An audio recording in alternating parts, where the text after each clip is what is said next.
Hi, ఇంకొక easy recipe try చేద్దామా? First stove on చేసుకుని కడాయి పెట్టి అందులో ఆయిల్ పోసి ఆయిల్ హీట్ అయ్యాక కట్ చేసి పెట్టుకుని ఆనియన్స్ వేసుకోండి. ఆనియన్స్ కొంచెం మగ్గాక అందులో పసుపు యాడ్ చేసుకుని దాంతోపాటు జింజర్ గార్లిక్ పేస్ట్ యాడ్ చేసుకోండి.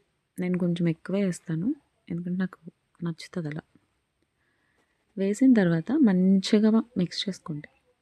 అది పచ్చివాసన పోయాక వాష్ చేసి పెట్టుకున్న చికెన్ కూడా యాడ్ చేసేసుకోండి. చికెన్ యాడ్ చేసుకుని మంచిగా మిక్స్ చేసుకోండి. జింజర్ గార్లిక్ పేస్ట్ ఇంకా చికెన్ రెండు బాగా మిక్స్ అవ్వాలి. మిక్స్ అయిన తర్వాత అప్పుడు అందులో మనకి ఎంత సరిపడా సాల్ట్ యాడ్ చేసుకోండి. కొంచెం తక్కువైనా పర్లేదు, బికాజ్ లేటర్ యాడ్ చేసుకోవచ్చు, ఎక్కువైతే ఇబ్బంది. సాల్ట్ యాడ్ చేసిన తర్వాత కారం కూడా యాడ్ చేసుకోండి. మేము కొంచెం ఎక్కువే తింటాం, మీ స్పైస్ లెవెల్స్ని బట్టి మీరు యాడ్ చేసుకోండి. కారం కూడా యాడ్ చేసిన తర్వాత మగ్గే వరకు మంచిగా మిక్స్ చేసి మూత పెట్టుకోండి. మగ్గినాక ఓపెన్ చేసి అందులో కొంచెం వాటర్ వేసుకోండి. బికాజ్ చికెన్లో నుంచి ఆల్రెడీ వాటర్ వస్తుంది కాబట్టి అంత ఎక్కువ వాటర్ అవసరం ఉండదు.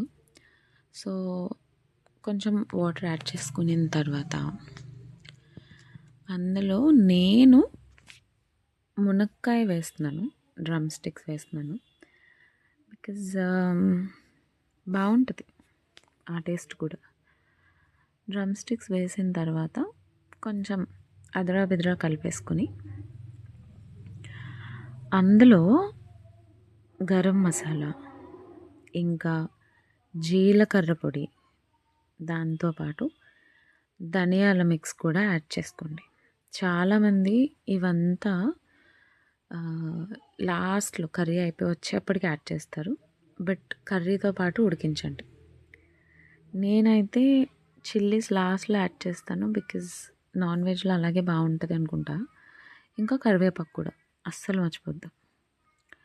మంచిగా కలిపేసుకుని మూత పెట్టేసుకుని కొంచెం సేపు తర్వాత తీసి మళ్ళీ ఒక్కసారి తిప్పుకొని కర్రీ మంచిగా మిక్స్ చేసుకుని అంతే మూత పెట్టేసుకోండి.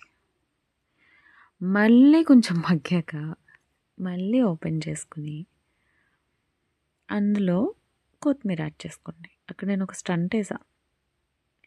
ఐరన్ హ్యాండ్ మంది మనకేంటి అని చేత్తో తీస్తుంటే నీకు అంత సీన్ లేదు. సో నోరు మూసుకుని క్లాత్ యూజ్ చేసా. కర్రీ అదిరిపోద్ది, ట్రై చేయండి.